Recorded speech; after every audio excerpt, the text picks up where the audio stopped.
have the opportunity to meet with two other historians to talk about this topic. Yes, there are many other important roles both of you have had at the university, but I think it's important to found this conversation in history before we talk about the future. So thank you so much, President Leahy, for being with us, and Cristiano Casalini, who holds the Endowed Chair in Jesuit Pedagogy and Education History. Could you talk a bit about how that translated into the work of Catholic Jesuit colleges and universities in the U.S. context? Well, it built on the immigrant church in the United States, and again, reflection on experience. The church in the United States in the 19th century was very much influenced by immigration. And aside from Georgetown and Holy Cross, those two early Jesuit schools, there was a Catholic community in Maryland and a little bit here in Massachusetts. But the mass of Jesuit schools came out of a need and a desire to help an immigrant church develop a more learned lay community. And so we started our schools where there were sizable populations of Catholics, and most of those were immigrant. And you can just look at the sweep of Jesuit foundations, Jesuit colleges, and later universities. It's generally where there were large groups of Catholic immigrants. So, for example, think of Buffalo, and then going to Milwaukee, Omaha, St. Louis, Chicago. There usually were the usual sites for Jesuit schools were cities. There are some exceptions to that, but the origins really lie in trying to respond to the needs of the Catholic community and then gradually respond to those desires for higher education. We started with colleges like Boston College in 1864, first classes. It was male, focused on a very classically oriented curriculum, languages, philosophy, all commuter, small, and then things evolved. And maybe we'll talk later, Elizabeth, about the importance of mission, but I say Jesuit schools came out of a desire to respond to the needs of the church and help Catholics move up primarily. It wasn't just for Catholics, there were Jewish Protestant students as well. But it was about need and trying to respond. I think we should get into mission. How has that mission evolved? Because we're going to talk a bit about the future. We can't do that without talking about sources. But first, I want to talk a bit more about mission. Well, I think, again, Cristiano can say more, but I think we started schools because we saw it was part of evangelization. That's a word we use today. But Jesuits started schools because they saw it as a way of not only helping individuals develop their talents, but also to use those talents for the good of others. And so mission is just critical. Always have in mind mission.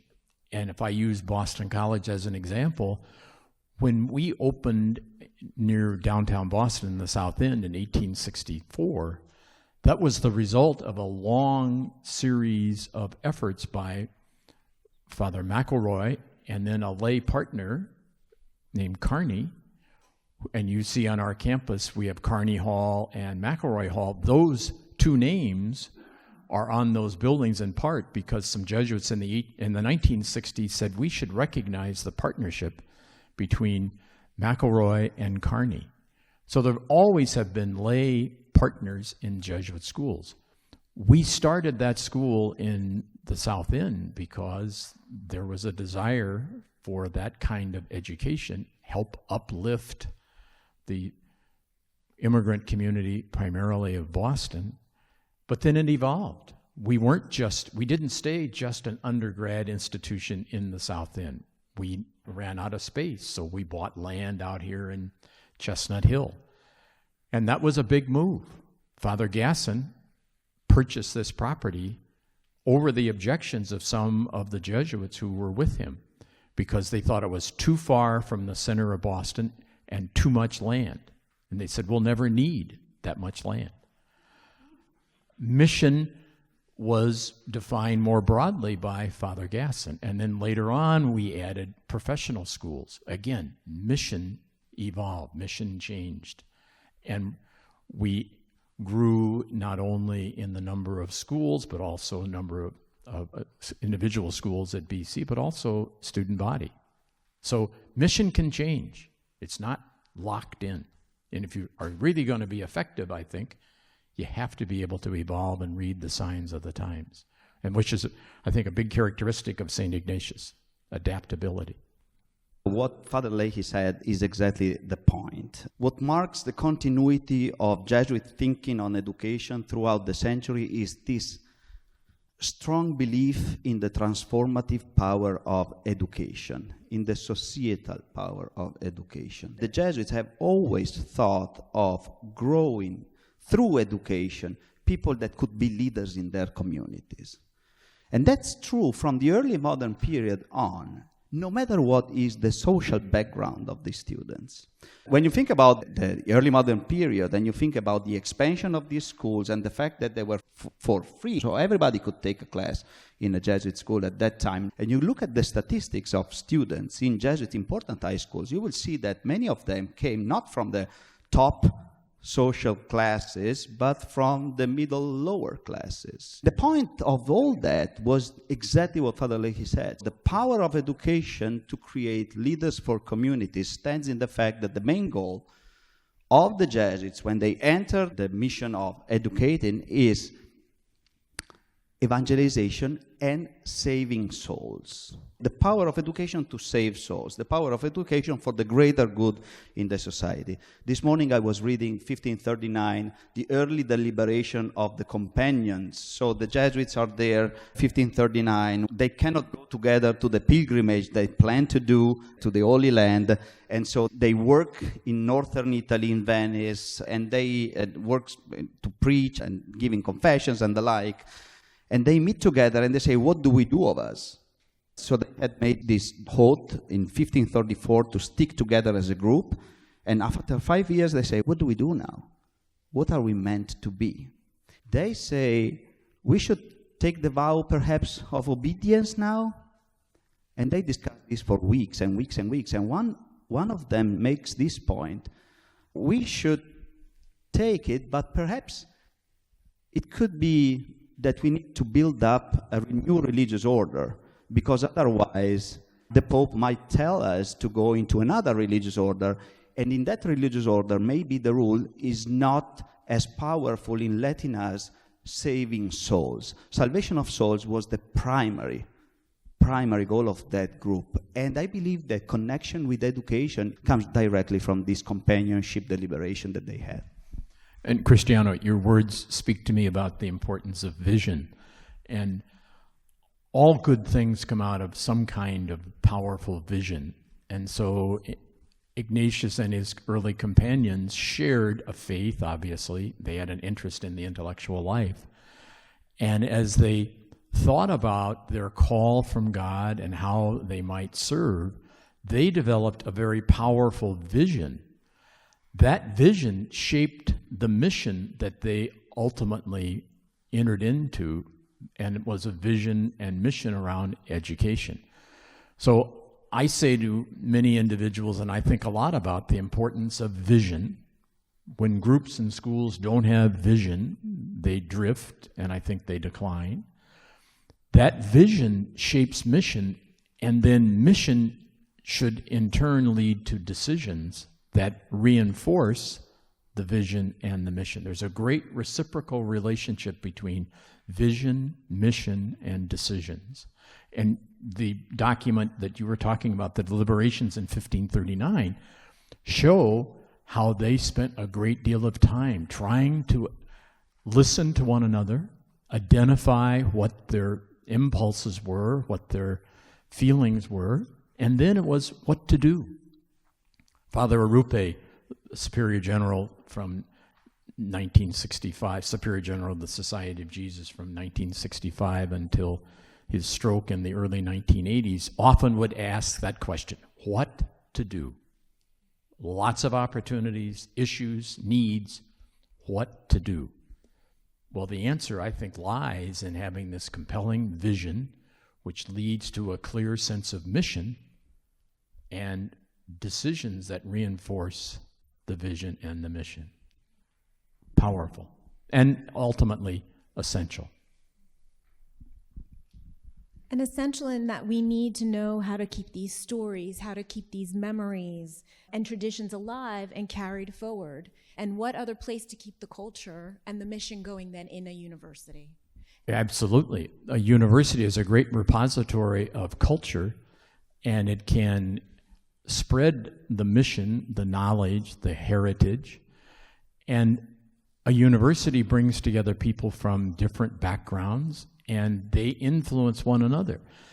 And then for Ignatius and the early Jesuits and then their followers, they gave structure to that initial sense of experience and vision. And that's where the structure in Jesuit education around curriculum, as Father Pavor, who is here someplace today, will say, curriculum carries the mission. And I think in our case, so does residential life, volunteer service, and reflection. Those elements coming into our existence at BC are powerful. That's where our formative education has its roots. It's in those four kinds of aspects. I don't know anywhere else that has a Department of Formative Education the way that we do. The chair, Chris Higgins, is here today, and you are a part of that department, Cristiano. Are these elements that we're talking about today, do we see those in the original sources? What does it mean to study sources in Jesuit pedagogy? Jesuit culture is a living tradition, and in a tradition like this that values so much the concept of reflection from the spirituality to the government of the society itself, it is bound to happen that a culture of sources and record keeping spreads out. Everybody has heard the expression cura personalis, right? Everybody has heard magis, contemplatives in actions, men and women for others and with others. These are all Jesuit expressions, and I believe John O'Malley once said that it's typical of a Jesuit environment, that of posing the question, what is distinctive of our way of proceedings, and to come up with expressions that really try to grasp and simplify, right? The coordinates of what we do as Jesuit pedagogy. Sources are important to help this environment that constantly produces key expressions for self-understanding to root those expressions into the real tradition. The Instructio by Ledochowski to the American colleges. Mind that cura personalis is important in Jesuit environment, especially in the American and the Anglophone world. There is a historical origins for that.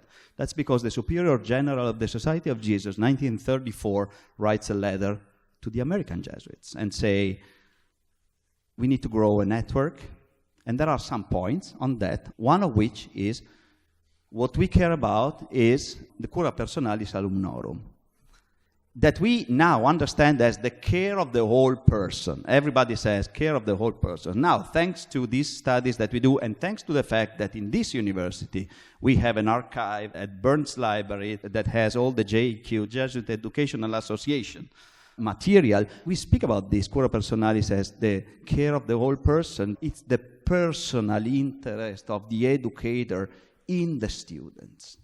So that expression, cura personalis, tells us something more about the tradition. Not only we care about the whole person of our students, but we care about the educator. So Jesuit sources in the history of Jesuit educators are almost always addressing the profile of the educator.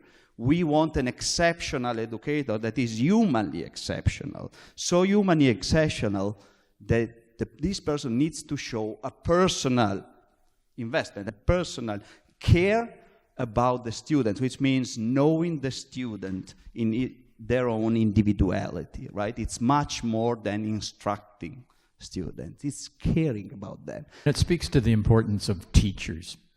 Teachers have huge responsibility, not only to help their students integrate the intellectual excellence but also the religious character, religious formation. So we need a model.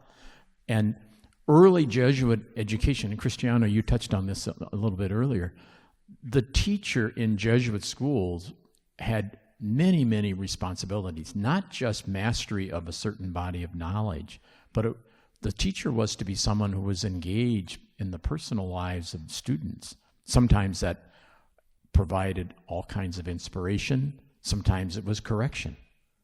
But they played a major role in the lives of students.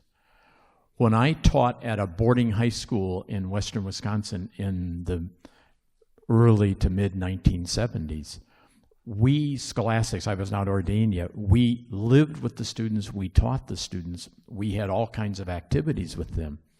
I still hear from students that I taught in the 1970s. There was a huge impact that those Jesuits and lay teachers had. And I think that happens at BC. I think there are teachers here at BC who have given their lives to this partnership that's Jesuit education, formative education.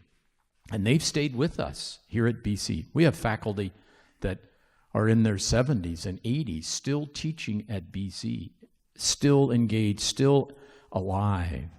And that's so impressive. We know that the core curriculum carries the mission, and we find in particular those faculty who teach in the core carry not only the expertise, but also that formative piece with them, in a way modeling to students both what we hope for them intellectually, but also how we hope they're growing their hearts and souls while they're at Boston College. This aspect of formative education is something that touches across campus, and that our faculty embody, I think, in a way that may not be asked of them in other institutions. So I had a faculty member come up to me the other day and say, quick, what does formative education mean in a sentence? Is there a sentence? I'm not sure there's a sentence, but I think if you unpack the words, first you start with that noun, education to lead by the hand, and that means you're certainly enlarging the mind, the heart, and the soul.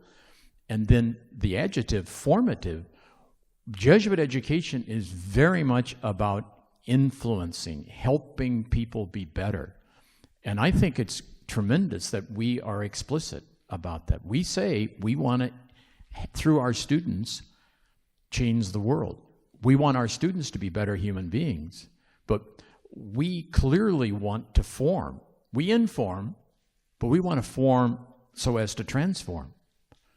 And that, to me, is formative education. A key word, I think, in formative education is the word integration. It's to help students integrate not only the personal and the affective, the emotional aspects of their lives, but also what are they doing with their mind, heart, and soul. Scripture says that what we've received as a gift, we should give as a gift. Formative education is about trying to get students to not only identify their gifts, develop them, but then give them away. That's formative education. And the components or elements of that are things we talked about earlier. It's the curriculum. It's that residential living. It's volunteer service. It's having time to reflect. I was with a group of students the other night, and we were talking about, I asked them, do they take time to listen to themselves? And they said, we're too busy. Precisely why there's the need to pause, to take time to reflect, and help integrate the experiences. That, again, Ignatius in his early writings talks about the importance of pausing to look and see how God has entered into your life. What are the sources of consolation? And then also, what might be the things that trouble, desolation? And weigh those. Sometimes we need to change. Sometimes we need to share the gifts in a very particular way. So yes, Elizabeth, I think formative education, maybe not easily defined, but I think it can be very easily described. And the key role of reflection, which I assume comes from the very beginning. Reflection is built into university core curriculum. I see Mike Sacco here. We're fortunate to have a Center for Student Formation at Boston College. Last weekend, I was on halftime with him and Brian Robinette, a faculty member in theology.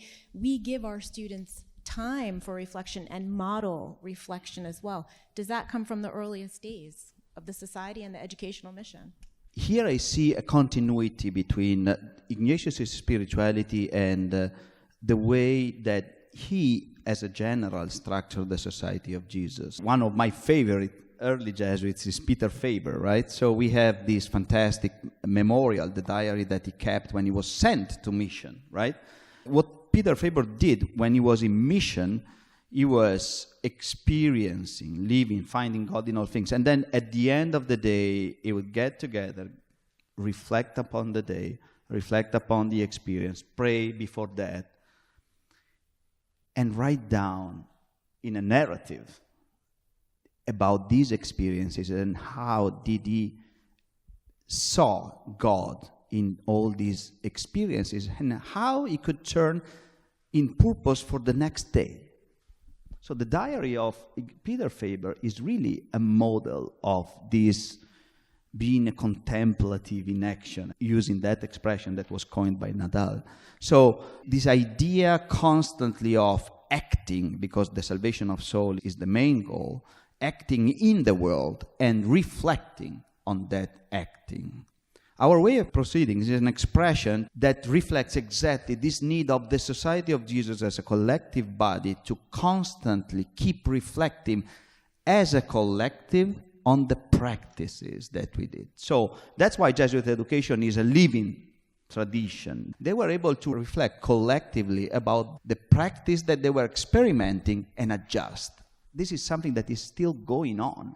And this expands our notion of what are the sources in Jesuit education, reflecting on how to improve and how to make better ways of proceedings within the scope of Jesuit education. Not only are we on the Heights, we're a beacon, I think, in many ways on the Heights. If we look at our built environment at Boston College and we think about mission, spirituality, and ourselves as an educational institution, where the sources are, we have 7 libraries at Boston College, 1.7 million visitors a year to our colleges. We have the new Catholic Religious Archives that we already have 41 different communities ascribed to. That will be a major research area going forward. But we also have the Center for Ignatian Spirituality, the Institute for Administrators in Catholic Higher Education, the Barbara and Patrick Roche Center for Catholic Education. I mentioned the Center for Student Formation, the Institute for Advanced Jesuit Studies that Cristiano is also a part of. We have the Boston College Prison Education Program, the Department of Formative Education, as I've mentioned, the BC Companions, Fellows for Leadership and Service, which is now a lifelong endeavor. Messina College, our newest college for 2-year program for students. And it goes on and on. So not only are we doing the good work, I think we are a beacon for those who are looking at the work that will come in the future. And we're doing that with intent and purpose. And we're doing it in a time of great change in our world. Catholic higher education, Roman Catholicism, all religions have seen the ravaging effects of secularity and secularism. And so the church over its centuries has evolved. And one of the aspects of Jesuit education is to adapt. And there are changing times. BC has changed. Its mission in 1864 was focused on Boston. Now it's the world. And today we are much broader in our scope. Mission, though, I keep coming back to that because in the future, institutions that have a clear sense of mission, a compelling sense of mission, have a much higher likelihood of attracting students, faculty, staff, and supporters. And in our day, we are going to see a continued evolution of Jesuit schools in the United States and around the world, just as in Catholic higher education, or if you think of what's going on in our country today with federal interventions, executive orders, we have to adapt to changing circumstances. We have to know who we are. We have to have a grasp of our tradition. But we also have to realize not everything is going to go perfectly. There will be moments where we're going to struggle. And that's true in the history of Boston College. But I do think the need for BC and for Jesuit education is greater now than it's ever been. And what we very much need is individuals to get prepared in fields of whatever, come back to Boston College, join our faculty, be in administration, and then we need those who go out into various professions who make a lot of money, give money back to BC. Critical. Got to have that reality is there because it's a big investment. And we're constantly trying to raise resources and teach individuals about the mission of BC and how they can help make it better. So we evolve. We have to. It's grow or die. Before you join me in thanking Cristiano and Father Leahy, I want to remind us of Psalm 18. And my friends, we've all been set on the heights. And what are the heights if not a stronghold and a place of safety? So I hope it continues to be a stronghold and a place of safety for higher education, for the liberal arts, and for the Jesuit mission.